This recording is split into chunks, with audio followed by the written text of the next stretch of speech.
Olá, bem-vindos à nossa análise de hoje.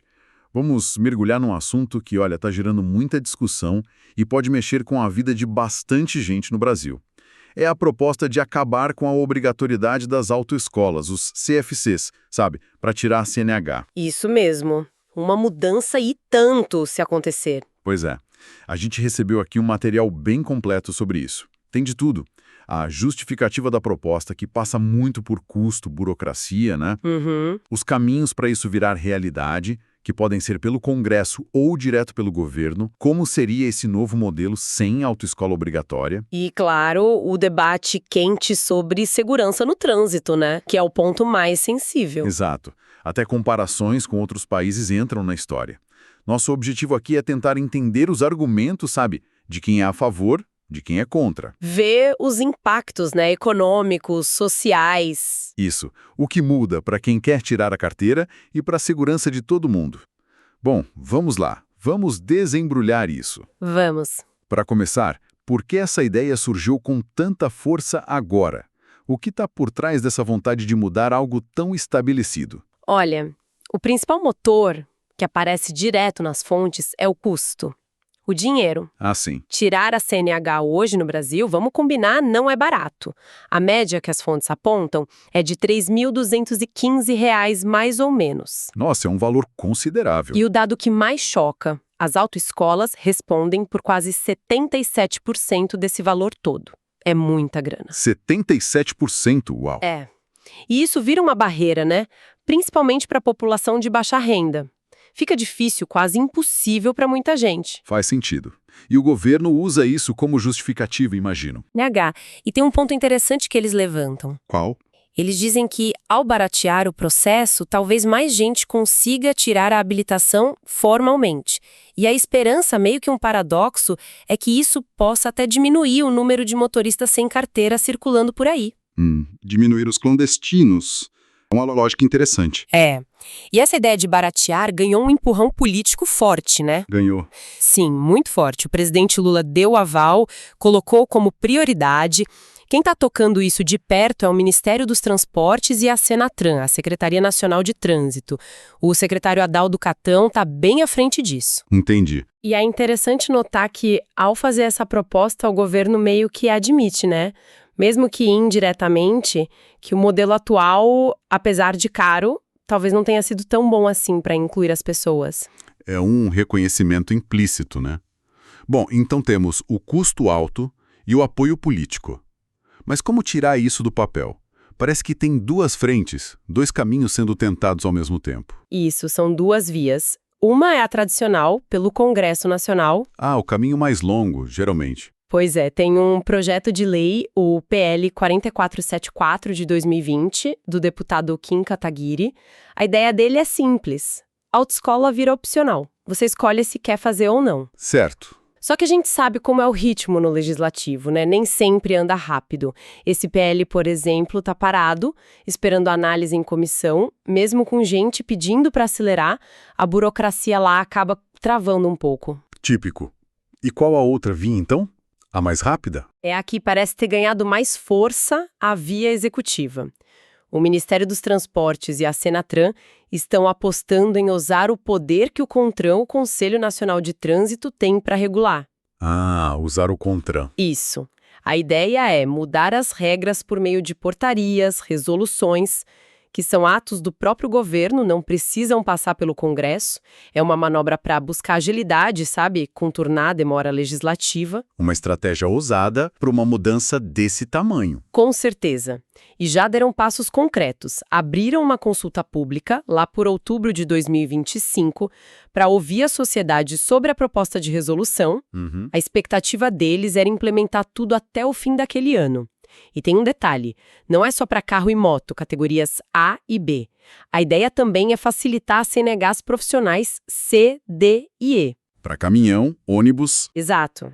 Para tentar resolver a falta de motorista profissional, que é um problemão para a logística do país. Entendi.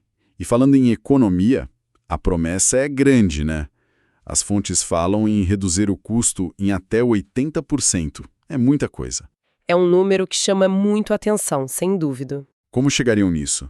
A ideia é trocar as aulas obrigatórias por coisas mais flexíveis e baratas. Isso. A parte teórica poderia ser feita à distância, EAD, pela Senatran ou por empresas credenciadas, ou até estudando por conta própria com material online. E a prática? A prática poderia ser construção particular, talvez um parente habilitado ou um instrutor autônomo credenciado, sem aquela carga horária mínima obrigatória de hoje. É aqui que fica realmente interessante pensar nas consequências. Mas esse até 80%, temos que ter cuidado, né? Sim, é fundamental entender isso.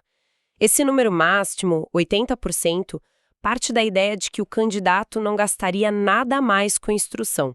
Aprenderia sozinho ou com ajuda de graça. O que não deve ser a realidade para a maioria, né? Provavelmente não. O custo mínimo que sobraria seriam as taxas do Detran, exame médico, psicotécnico, as provas, a emissão da carteira, que dá uns R$ 740 mais ou menos, cerca de 23% do custo médio atual. Ok. Aí, se a pessoa contratar um instrutor autônomo, esse custo entra na conta. Mesmo assim, mesmo não chegando nos 80% para todo mundo, a economia ainda pode ser bem significativa. Sem dúvida. Mas aí vem o outro lado da moeda, né? A grande polêmica, segurança no trânsito. Exatamente. Esse é o ponto nevrálgico. E os argumentos contra são fortes. Vêm de vários lados. Especialistas em trânsito e, claro, o setor de autoescolas. O que eles alegam principalmente. O medo principal é, sem um treino padrão dado por profissionais numa estrutura regulada, o número de acidentes pode aumentar. Eles argumentam que a autoescola hoje garante que todo mundo veja o básico de direção defensiva, legislação, primeiros socorros.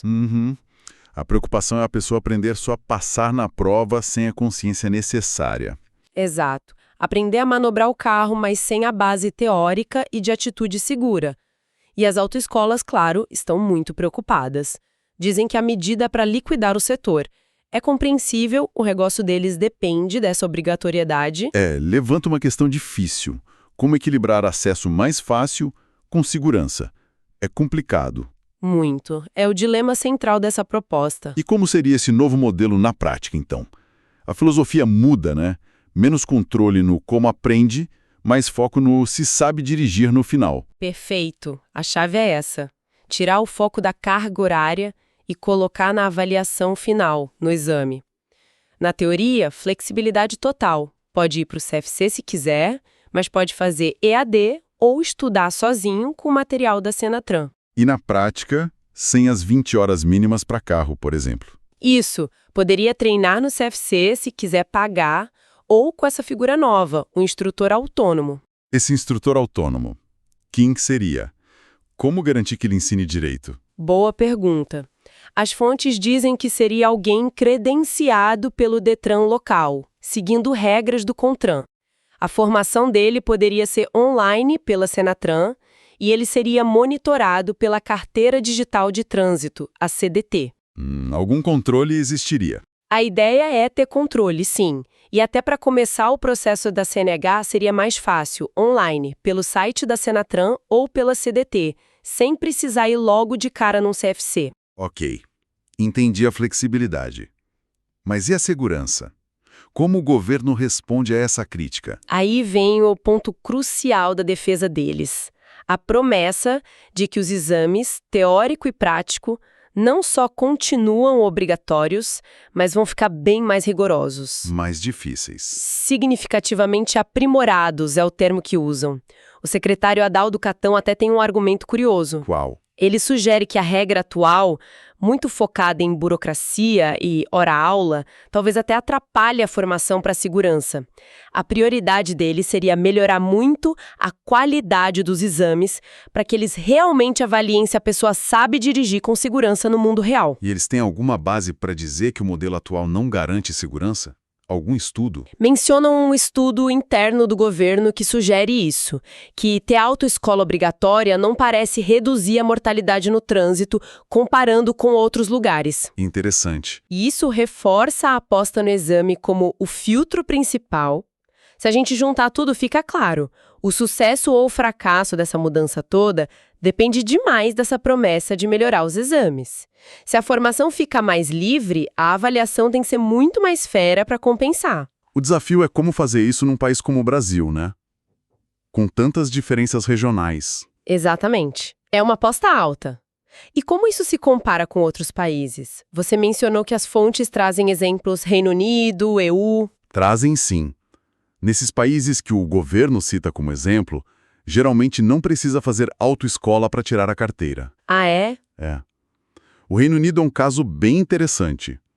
Lá você pode aprender com um instrutor particular, com um amigo, um parente, sem carga horária definida. Mas... Sempre tem um mais, né? Mas é que os exames são famosos por serem extremamente rigorosos.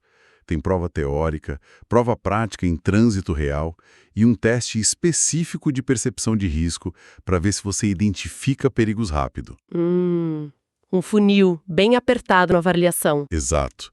Nos Estados Unidos também não costuma ser obrigatório. E muitos estados usam a tal habilitação gradual, GDL. O motorista novo passa por fases com restrições, tipo não dirigir à noite ou com passageiro, antes de ter a carteira definitiva. E o resultado disso na segurança? Comparando com o Brasil. Aí a coisa fica desconcertante. O Brasil, com autoescola obrigatória e cara, tem taxas de mortalidade no trânsito altíssimas, algo entre 15 e 17 mortes por 100 mil habitantes. É muito alto. Muito. O Reino Unido, com treino flexível e exame rigoroso, tem uma das menores taxas do mundo, mas 2 mortes por 100 mil. A diferença é brutal. Nossa, esses números realmente dão o que pensar. Demais.